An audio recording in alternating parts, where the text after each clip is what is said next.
preguntar, ¿pudo haber sido peor la elección de Alfredo Gutiérrez Ortiz Mena rumbo al 2023-2024 que la elección de la ministra Piña Hernández? Con mucho respeto planteo esta pregunta basado en el historial de voto, por eso lo pregunto.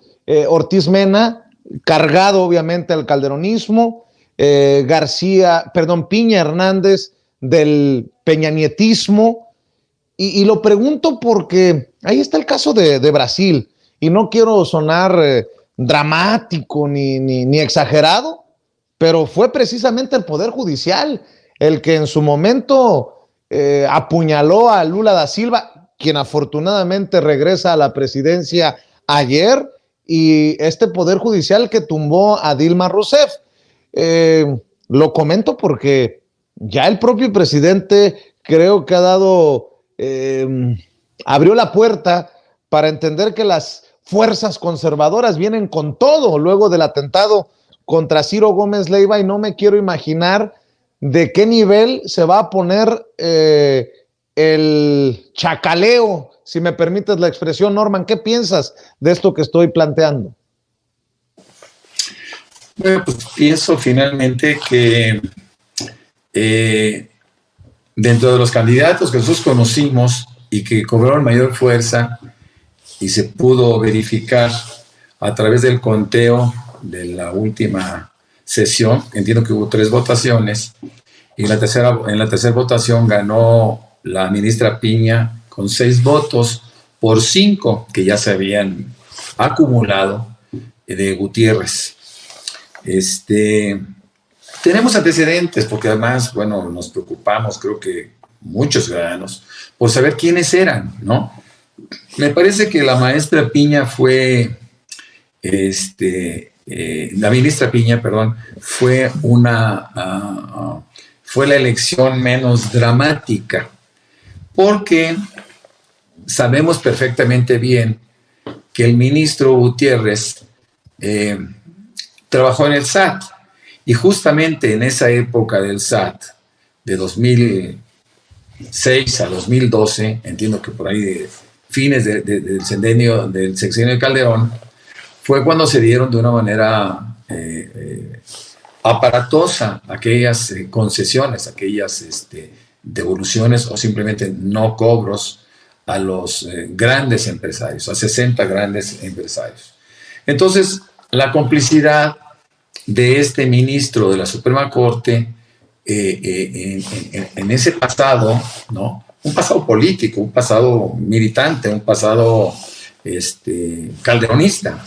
Bueno, pues finalmente era quizá el enemigo a vencer por parte de una opción más mesurada, por decirlo de esa manera, que representaba a la ministra Piña. Yo creo que en el caso de la ministra deberá de entender que a partir de ahora y en virtud de la nueva responsabilidad que tiene, pues tendrá que ser mucho más acuciosa en sus decisiones, ¿no? Y en sus expectativas, porque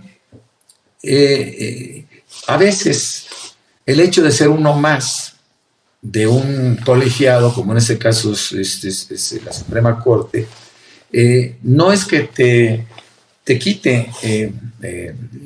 quite luces, pero bueno, tú puedes pasar por un voto, y si no haces un voto razonado, o si no haces una defensa, o si haces un trabajo, una presentación, si no eres quien hace la presentación del caso, bueno, pues seguramente no pasas un poquito desapercibido. Ahora ella va a tener todos los ojos sobre su actuación, y pues seguramente será bastante más mesurada. En el caso del ministro Gutiérrez, bueno, pues él, su complicidad con la historia, su complicidad con el pasado terrorífico de Felipe Calderón, de alguna forma lo exponía bastante más. Yo no sé cuáles fueron los criterios que se tomaron entre ellos mismos para poder elegir a una opción, insisto, mesurada sobre el caso de un ministro que, por cierto, había sido alertado por el presidente como el más rico, ¿no? Y bueno, pues 300 y tantos mil millones de pesos condonados a los empresarios, seguramente le dejó alguna posición que sí vale la pena investigar. Hamlet, pregunto esto porque son estos intereses que también menciona Norman los que juegan a la hora de elegir quién lleva las riendas del Poder Judicial. Y cualquiera que sea el caso, si te propuso como ministro o te llevó a la Suprema Calderón o Peña Nieto o el propio Andrés Manuel López Obrador, eso ya lleva una carga política detrás. Por eso menciono cómo valorar lo ocurrido, lo que ocurre en la Suprema rumbo a lo que sigue, porque viene el intento de que se declare inconstitucional en la Suprema lo de la reforma electoral, el plan B, que ustedes han estado evaluando y votando en la Cámara de Diputados, en el Senado, ahora está en el Senado después de haber sido regresado por ustedes los diputados. En fin, hay muchas cosas en juego, Hamlet.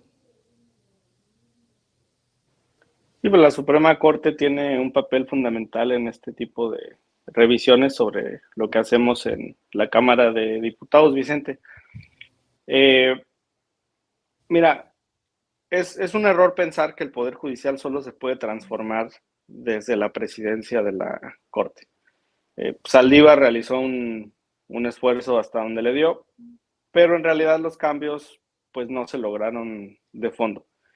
Y eso ocurre porque tienes cerca de 2.500 jueces y magistrados federales que son mayoritariamente conservadores.